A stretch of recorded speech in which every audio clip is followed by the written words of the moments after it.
STEM 5 continues the chapter of sports medicine addressing the demands of specific athletes. And the two athlete groups that we'll look at in this STEM are the adult and aged athletes and also the female athletes, each with their own separate special needs that need to be considered. The first group we'll look at are the adult and aged athletes. And you need to just be aware that there are certain medical conditions associated with the age that need to be taken into account when they're going to participate in exercise. The three areas are heart conditions, fractures/bone density, and flexibility and joint mobility. Firstly, just looking at what you'll need to be aware of, you need to know what each area actually is, any recommendations an adult or an aged athlete needs to follow, and also certain sports and exercises that would be appropriate for the adult aged athlete.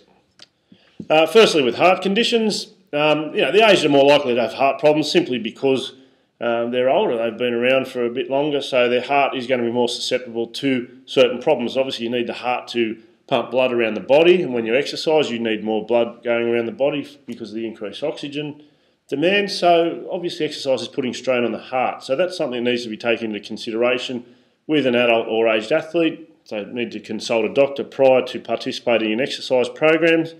Recommendations are that they start the program at a low intensity, frequency and time, and then increase some of them, but at a very slow pace, if at all. So, start at low intensity and build up. Start in terms of frequency, maybe 2 to 3 times a week, and you can build that up to 4 to 5 times a week if that's possible.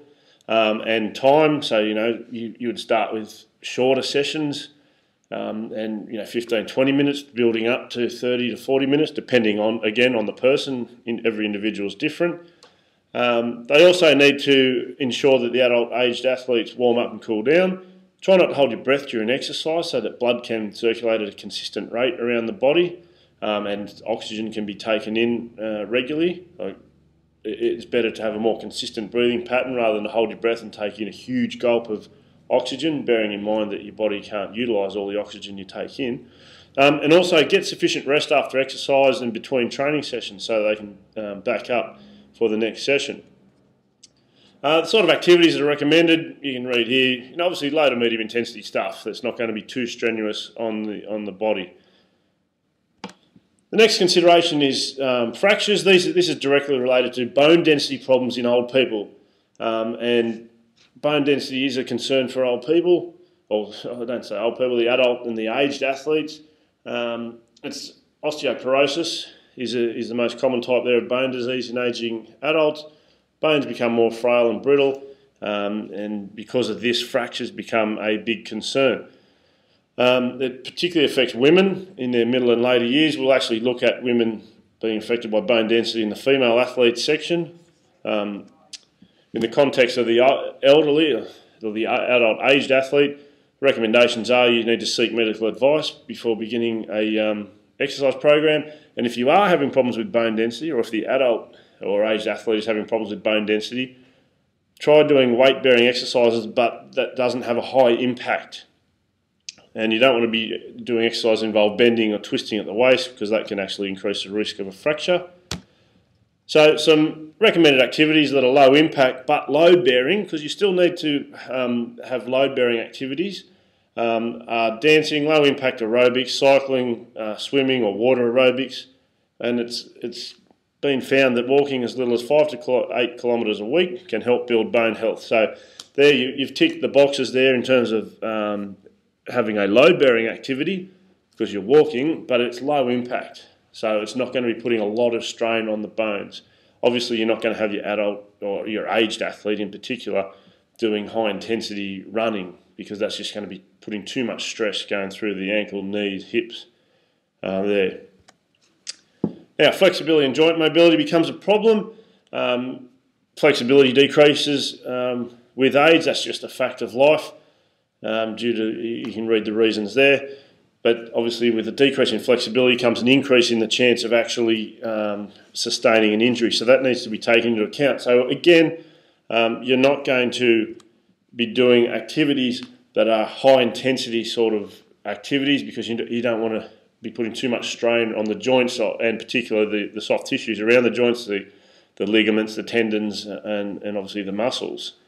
So some recommendations for people, the adult and aged athletes, jogging, medium impact aerobics, cycling, swimming, power walking. You'll find all the activities across adult and aged athletes. The recommendations are going to be the same. And depending on how fit the person is and how healthy their body is will determine sort of what type of activities they can actually do. The next group we look at are female athletes. They've got 4 areas of concern, and these are the 4 areas: eating disorders, iron deficiency, bone density, and pregnancy. For each of these areas, just be aware of what it is, what it actually is, and how can it be managed. And the syllabus actually requires you to be specifically aware of the impact of iron deficiency and bone density on female athletes' participation in the sport. Firstly, looking at eating disorders, female athletes are susceptible to eating disorders, particularly those involved in these appearance sports, gymnastics, diving, ice skating. By appearance, we mean where they're judged on not only their performance, but how they actually look, because they get awarded an artistic mark as well in those particular sports. So they are at risk of eating disorders, and also endurance sports. You can see those listed there. 2 main types of eating disorders: anorexia and bulimia. And the eating disorders can lead to starvation, dehydration, which obviously that's not going to have a positive impact on performance. What we need to do is family, friends, coaches, fellow athletes need to recognise and identify any potential signs and symptoms that someone may be suffering an eating disorder, and try and recommend that they go for treatment. And the treatment by psychologists and nutritionists is the most effective way to treat these eating disorders.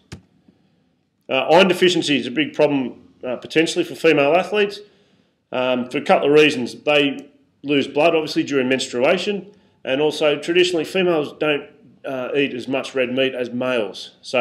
And red meat being a great source of iron. Other factors that contribute to iron deficiency: hard training and heavy sweating, which can be obviously factors that will affect males as well, but it's the combination of the menstruation and the red meat, or the lack of red meat, which makes this more of a concern for female athletes than male athletes. Why do we need iron? Well, it carries oxygen to the cells, it carries carbon dioxide away from the cells. Obviously the brain relies on oxygen to function, so without oxygen, then the brain may be, the athlete may find it harder to concentrate, they might feel tired and irritable. Iron's also important for the immune system, so if you're suffering a lack of iron, your immune system may not be as strong, therefore putting you at risk of illnesses which can affect training, which of course will then affect performance. This has the potential here to prevent females participating in sport due to the constant feelings of fatigue, lethargy and tiredness, but it can be easily monitored and managed. So as long as coaches and athletes are aware of the situation and they know the signs and symptoms to look out for, it can be managed. Get the athlete working with a nutritionist, make sure, because red meat is not the only source of iron in diet, so if they're not eating a heap of red meat, then maybe they can get it from other sources. Bone density, we spoke about that in relation to adult and aged athletes. It's also a concern for females. The reason being, due to menstruation problems, sometimes female athletes will cease menstruation or have irregular periods, and this actually affects the level of estrogen in their body, which is estrogen being the female hormone. And now what estrogen actually does, it helps to digest and absorb calcium. So therefore it stands to reason that if there's less estrogen in the body, there'll be less calcium being absorbed. And obviously calcium being one of the main minerals that strengthens bones. So if there's going to be a lack of calcium being absorbed into the body, then obviously bone density is going to be negatively affected. Female athletes, they might also have lower levels of calcium in their diet. So if you combine these two things together, the lack of estrogen and generally a lack of calcium intake, there's going to be a problem with females' bone density. Problem with having poor bone density means you're at increased risk of things such as stress fractures and other general bone-related injuries, e.g. fractures. So obviously we're talking stress fractures, which is an overuse injury. That's a problem for endurance athletes, your triathletes, your long-distance runners. So that's a major concern for females. And clearly, if there's bone density problems, you could have a negative impact on participation levels of females because they may be forced to quit the sport due to constant injury or re-injury, or at the very least, scale down their involvement in the sport and scale down their participation because of the injury situation. The last concern or area with females is pregnancy. Contrary to popular belief, pregnancy is not a reason to stop exercising. There may be a reason to scale down the intensity of exercise, but generally, if there's no complications, a female should be able to participate in physical activity throughout most of the pregnancy. Obviously, it's up to the individual female, but we don't say pregnancy means you cannot participate in sport. The female still can participate in sport as long as they are monitored by their doctor. So some factors that need to be considered here. You can read what stage of pregnancy they're at, what type of sport they're playing, how intense is it, is there a risk of them overheating during play? It's obviously, they're not going to be exercising at midday on a hot summer's day. That just wouldn't be smart because of the risk of overheating. Is there a risk of injury? Some recommendations for athletes who are pregnant, who still want to participate in sport. If we look at non-contact sports, they can pretty much be done throughout the entire pregnancy as long as there's regular consultations with your doctor. Minimal contact sports such as your racket sports and netball, they're safe during the first trimester, which is the first 3 months of pregnancy, and in some situations can continue into the second trimester. That would depend on the individual and their previous levels of fitness. Contact collision sports such as soccer and basketball are safe in the first trimester only, so the first 3 months only. And again, that's an individual decision that the female can make in consultation with her doctor. Some may not feel comfortable playing those sports in the first trimester, but as a general rule, no one should be playing them in the second and third trimester for those sort of sports. Lifting and straining exercises are not recommended at any stage of the pregnancy. They can be potentially dangerous, particularly in the later stages of pregnancy. So getting towards the end of the second trimester and into the third trimester. So that is the 2 dot points for STEM 5, which relate to adult and aged athletes and also female athletes.